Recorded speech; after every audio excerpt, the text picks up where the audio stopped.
Niyanig ng isang magnitude 4 na lindol ang bahagi ng Bogo City, Cebu ngayong araw, October 15, 2025, ganap na alas 12:42 ng tanghali.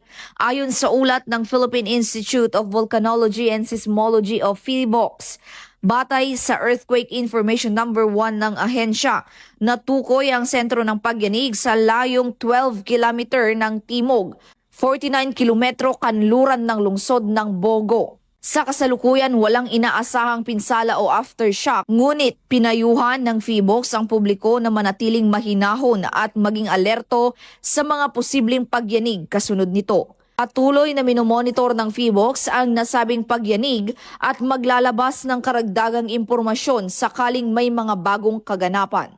At yan ang ating earthquake update sa mga oras na ito. Ako si Patrolwoman Fe Octaviano para sa PNN News Express.